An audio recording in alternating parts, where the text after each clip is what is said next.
Hello बच्चों, तो आज का हमारा टॉपिक है केमिकल बॉन्ड। ठीक है, केमिकल बॉन्ड। केमिकल बॉन्ड क्या होता है? जो ऐसी फोर्स जो दो एटम को, दो मॉलिक्यूल्स को बांध के रखती है, होल्ड करके रखती है, उसको क्या बोलते हैं? हम केमिकल बॉन्ड बोलते हैं। तो अगर हमें डिफाइन करने को आए तो हम कैसे लिखेंगे? Chemical bond is defined as the force which holds the atoms together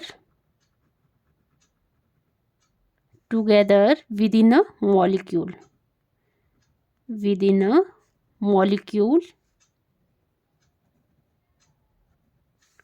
is called chemical bond.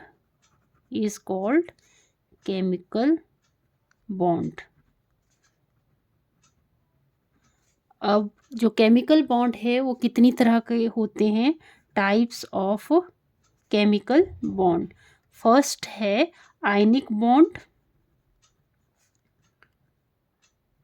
Bond और इलेक्ट्रोवेलेंट बॉन्ड भी बोलते हैं इसको, इलेक्ट्रोवेलेंट बॉन्ड।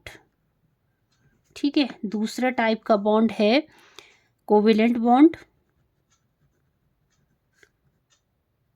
ठीक है, कोवेलेंट बॉन्ड। और थर्ड टाइप का बॉन्ड है coordinate bond. Coordinate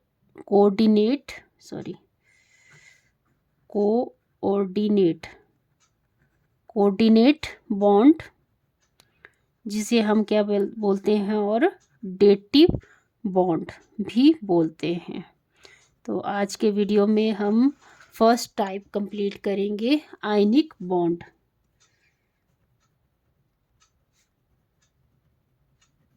ionic bond क्या होता है? जैसे मैं एग्जांपल बताती हूँ, इससे आपको और क्लियर होगा।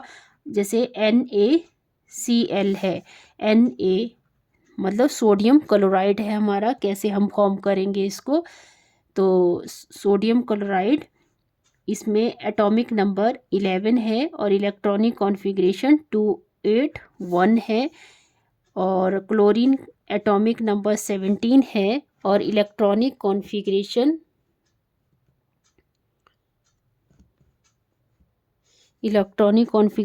287 है। ठीक है, अब हमने इसको इलेक्ट्रॉन लेविस डॉट स्ट्रक्चर में लिखना है। जैसे सोडियम का देखो, आउटर मोस्ट शेल में एक इलेक्ट्रॉन है, तो एक डॉट लगा दिया हमने सोडियम के ऊपर। और क्लोरीन के केस में देखो कितने आउटर मोस्ट शेल में कितने इलेक्ट्रॉन हैं? 7। तो यहाँ पे डॉट लगा देने हैं 7, 1 2 3 4 5 6 और ये 7।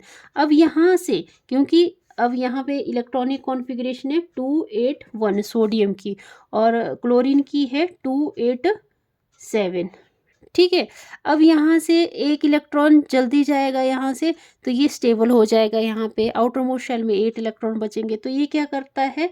यहाँ से एक इलेक्ट्रॉन क्लोरीन को दे देता है। ठीक है, और यहाँ पे क्या हो रहा है? कंप्लीट ट्रांसफ़र हो रही है 1 इलेक्ट्रॉन की। ठीक है, 1 इलेक्ट्रॉन की क्या हो रही है? कंप्लीट ट्रांसफ़र हो रही है।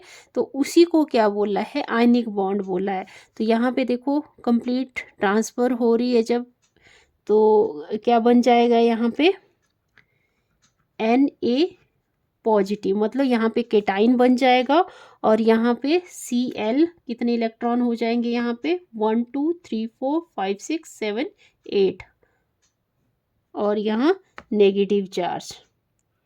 ठीक है, तो क्या हो रहा है? यहाँ पे कंप्लीट ट्रांसफ़र हो रही है इलेक्ट्रॉन की। तो यहाँ पे कितने इलेक्ट्रॉन बचेंगे?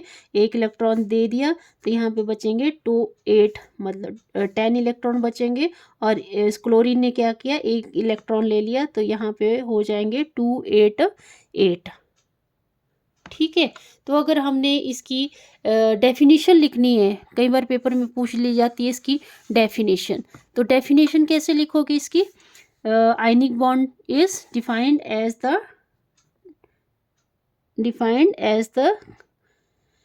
complete transference complete transference of one or more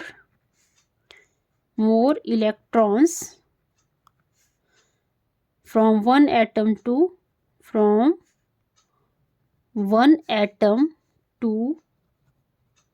the other, one atom to the other,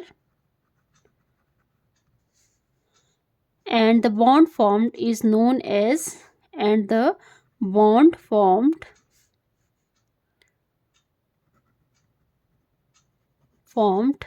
is known as ionic or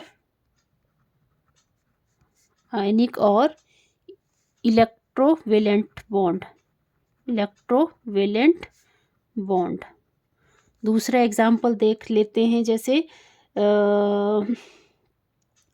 दूसरा एग्जाम्पल देख लेते हैं मैग्नीशियम ऑक्साइड का। ठीक है, मैग्नीशियम ऑक्साइड, तो मैग्नीशियम ऑक्साइड, जैसे मैग्नीशियम ऑक्साइड का लिखना है तो यहाँ मैग्नीशियम, और मान लो यहाँ पे ऑक्सीजन है। मैग्नीशियम का एटॉमिक नंबर होता है 12, 2, 8, 2, और ऑक्सीजन का एटॉमिक नंबर होता है 8, 2 और 6। तो यहाँ पे अगर हमने dot structure, Lewis dot structure लिखनी है मैग्नीशियम की, तो लिखेंगे हम M, और इस मैग्नीशियम के सिर के ऊपर लगा देंगे 2 डॉट। ठीक है, और ऑक्सीजन की इलेक्ट्रॉनिक कॉन्फ़िगरेशन लिखनी है तो यहाँ पे 1, 2, 3, 4, 5, 6। ठीक है, यहाँ पे 6 इलेक्ट्रॉन लिख देंगे।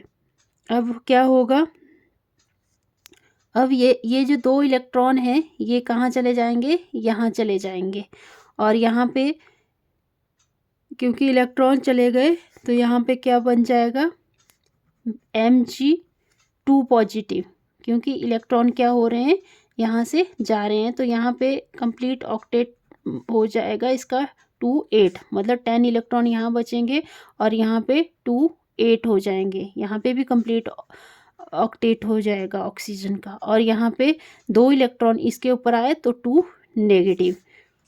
ठीक है, और इसको हम कैसे लिख सकते हैं, और एक तो ये बन गया कि Mg2 पॉजिटिव, O2 नेगेटिव, और दूसरा हम इसको ऐसे भी लिख सकते हैं MgO। ठीक है, MgO। तो इस तरह से हम ये क्वेश्चन सॉल्व कर सकते हैं। Okay, thank you. आपको ये वीडियो पसंद आया तो प्लीज़ लाइक करें, शेयर करें, सब्सक्राइब करें चैनल को। Thank you.